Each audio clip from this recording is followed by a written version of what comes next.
know me, you knew this one was coming. All right, sunshine. This is an incredibly important superpower. Sunlight is required for multiple physiological functions, not just vitamin D.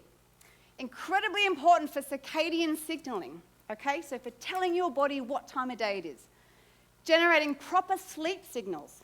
Did you know if you miss seeing the morning sun, you don't produce serotonin? The sunlight in the morning is the signal for the part of your brain, the master clock, to say, right, we need to make serotonin. If you miss that, you don't make as much serotonin. Okay? Now, I'm not advocating to go and get burnt, okay, so I don't want to hear it. What? What am I getting burnt? What are you saying? No. I'm saying the morning sun between sunrise and, say, around 8 or 9 a.m., okay? That's all I'm saying. Oh, who can relate to this? Who does this? Be honest. Thank you. Yes, I like the honest people. Thank you. Yes. Okay. Most people do this. They wake up in the morning and they're like, oh, I've got to get on Facebook. What's happening? I might be missing out on something. Oh, okay. This is the first light they see in the morning. For most people. Not me. Okay. This is the Kelvin temperature of the color temperature of the sun as compared to our artificial devices. At sunrise, the Kelvin temperature is around 2,000 Kelvin. At midday, we hit around 5,500 Kelvin. Can you see the artificial light sources over here? Something like the daylight fluorescent, or say like an iPad or an iPhone, is around the same temperature as midday. So, if you wake up in the morning and the first thing you see is your phone, what's that telling your brain? It's midday! What do you think that does to your master conductor? No, it confuses him. Because what happens is your master conductor then goes, oh, geez, it's midday already. Oh, my God, I'm so behind schedule. Cortisol, come on, come up now. We're way behind schedule. I don't care about serotonin. We don't have time for serotonin. It is fight or flight. There could be a predator out there. Let's get going. Oh, my goodness, sex hormones. We don't have time for sex. We could be being chased by a tiger. Okay? That's what your suprachiasmatic nucleus is doing. It's not, I mean, you know, it is that dramatic in your brain. In my head it is anyway. The important thing I want you to remember there is that they're now shown that blue light alone, especially from screens, increases your cortisol. Because in the morning we wake up, right, and we see the blue light from the sun is the thing that tells the body, let's raise the cortisol nice and slowly. We'll start with the 2,000 Kelvin and we'll go up. Eventually to midday will be the highest cortisol level. And then it starts to slowly come down.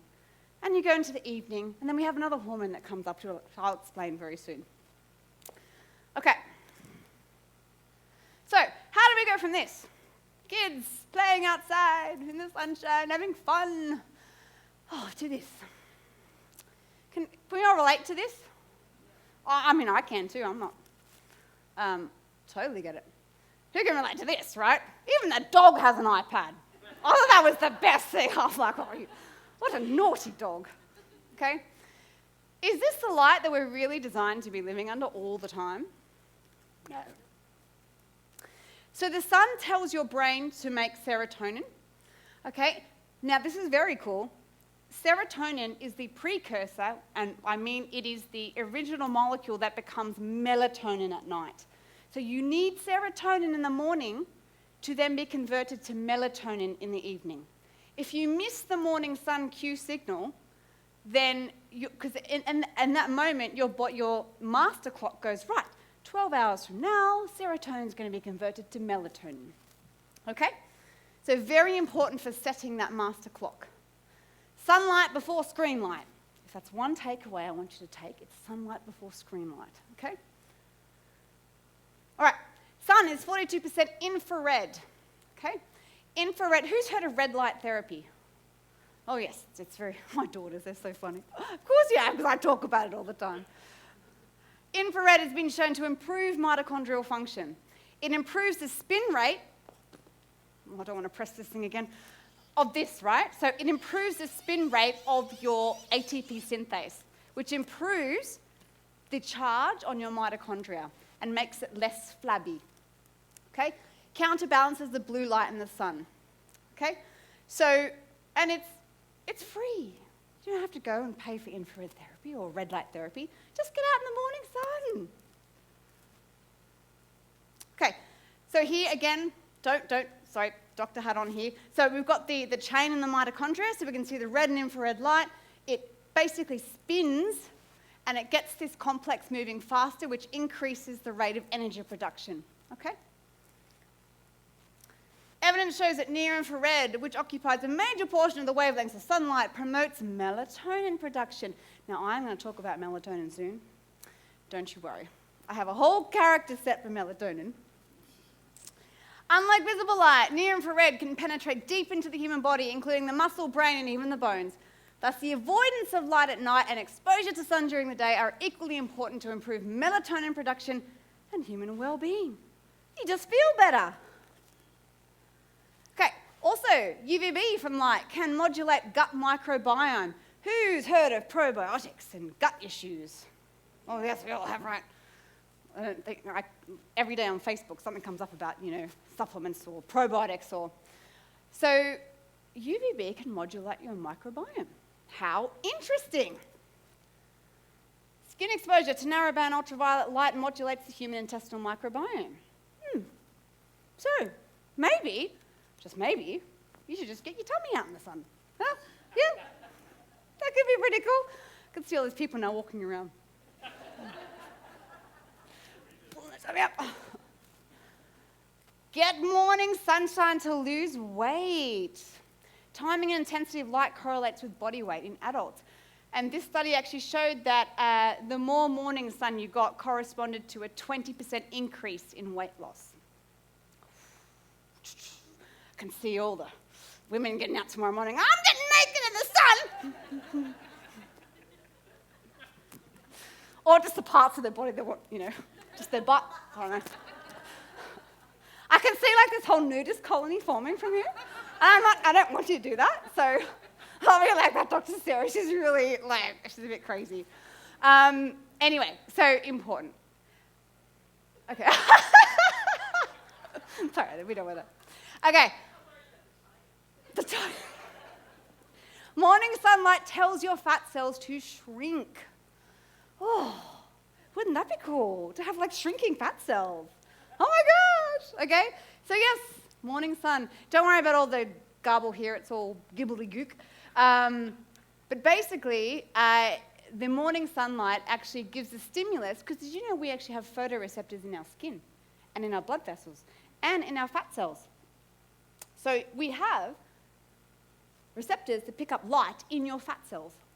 So if you are never allowing your skin to see the sunlight, you won't stimulate those receptors, okay?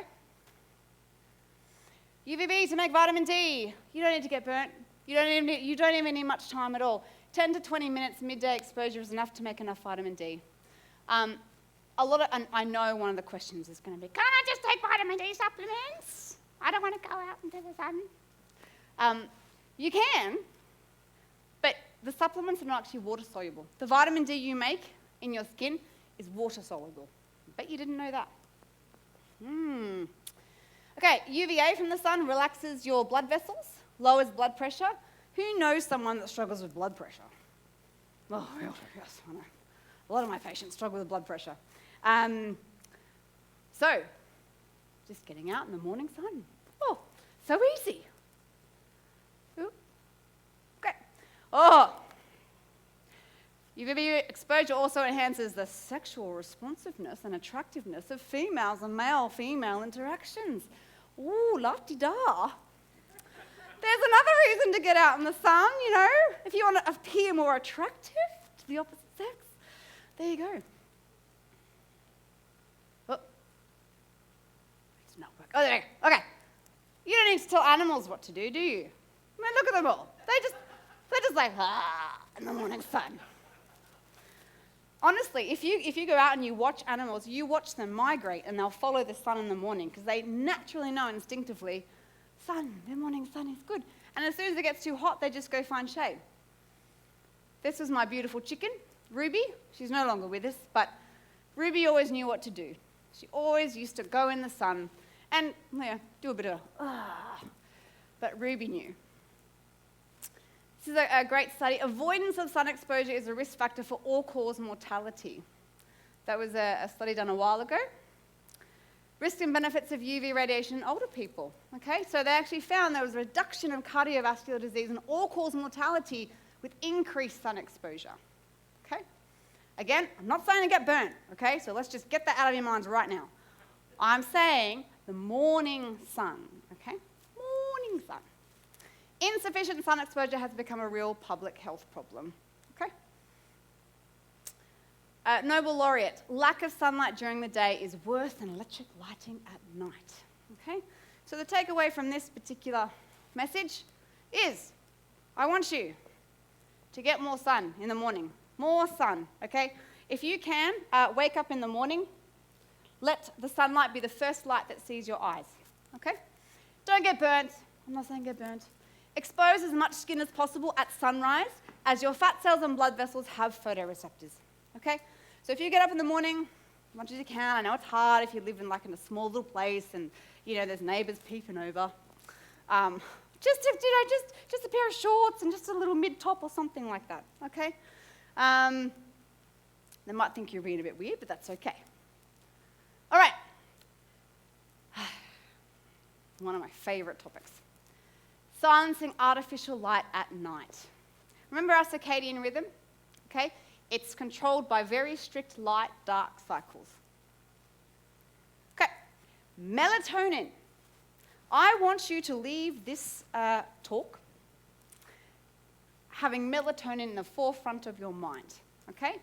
Well, I call it magical melatonin, okay? It is produced by your pineal gland and in the mitochondria of your body. It's shut off specifically by blue light. Okay, because normally in the morning you wake up, the sun comes up with the blue light and it shuts off melatonin production and starts cortisol production. Morning blue light, okay, starts your cortisol to rise. At night, we should be having no blue light so that melatonin is activated and cortisol is shut down. If you have that midday light at night when you're trying to go to sleep, what's going to happen to your cortisol? It's going to go up. Are you going to be relaxed when you sleep? No. Is your melatonin going to be produced? Nope. Nope, nope, nope. Okay, so during the day, sunlight shuts off melatonin. At night, okay, melatonin is loud because technically there should be no blue light. Okay, you can see here during the day, cortisol is rising during the day, then coming down after midday, and then we can see melatonin rising up here. So the way I like to explain it, okay, so you have this lovely cycle. So cortisol during the day, then melatonin at night. Cortisol, melatonin, cortisol, melatonin. If that gets disrupted, then your whole circadian rhythm will get disrupted too.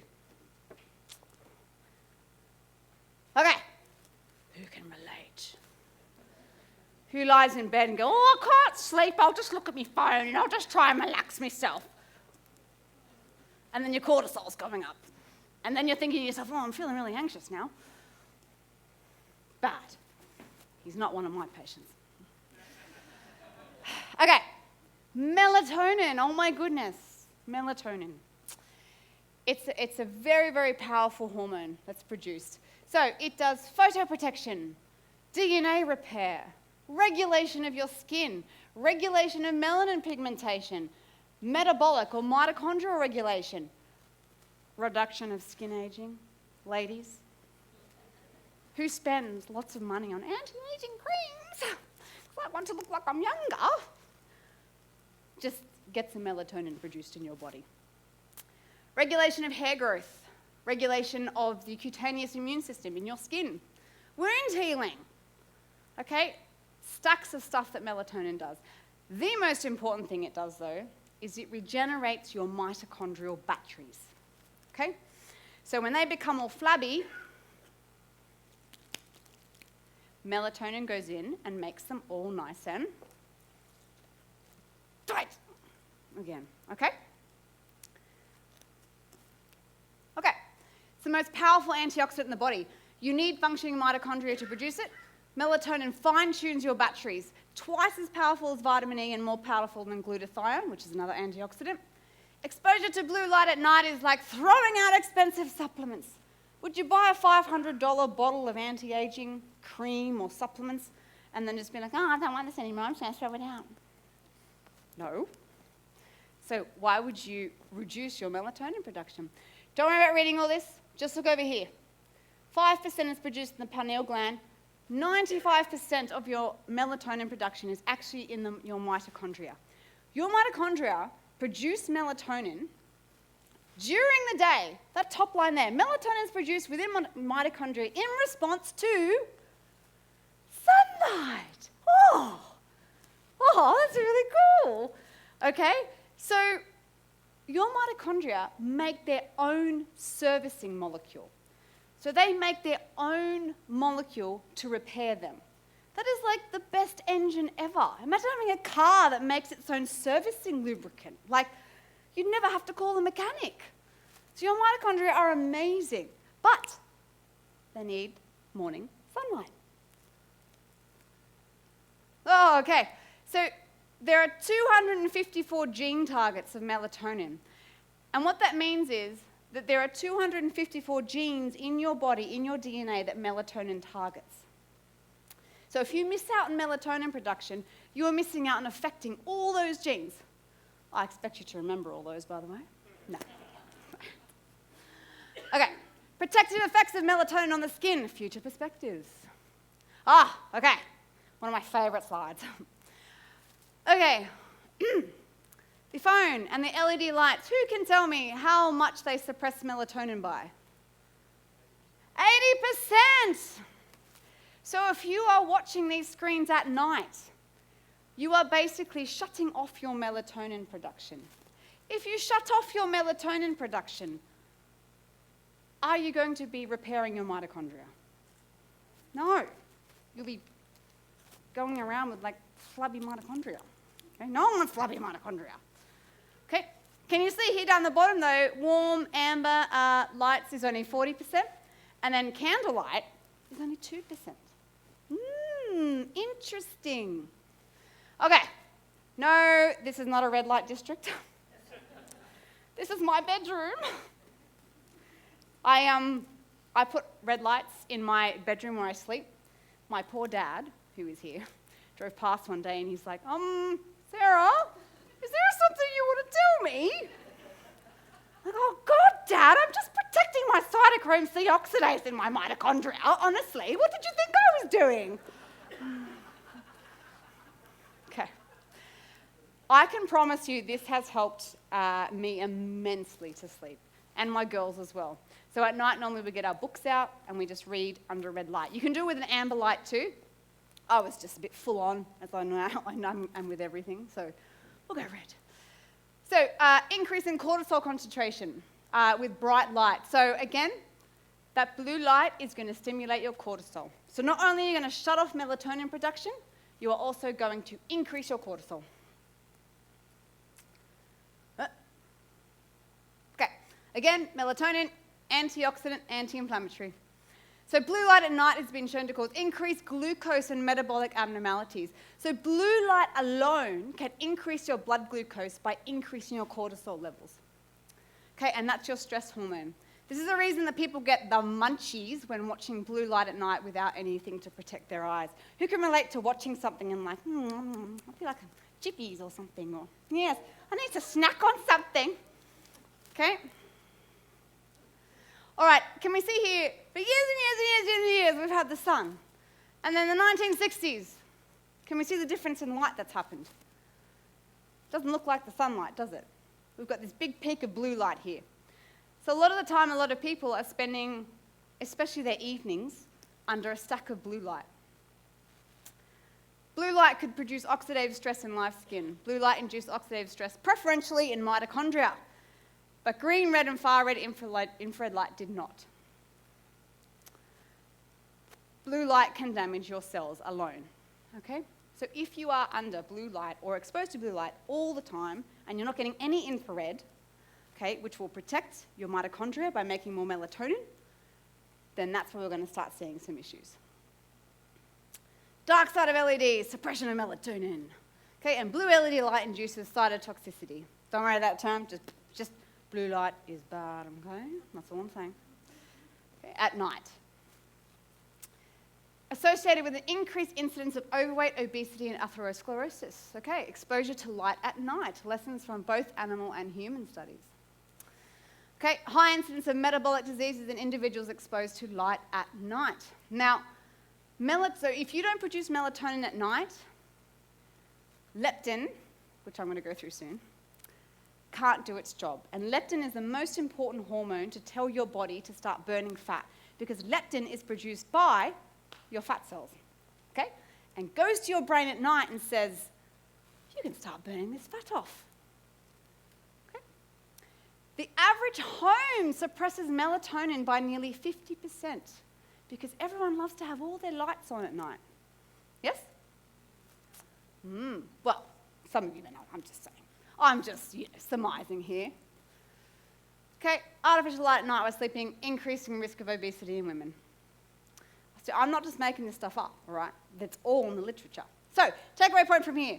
Minimise blue light at night. If you need to, get blue light blockers, as my little sharky shark here is wearing. They're pretty awesome, right? It's awesome. Yeah. This is me going out on a date. Can you imagine? Hi!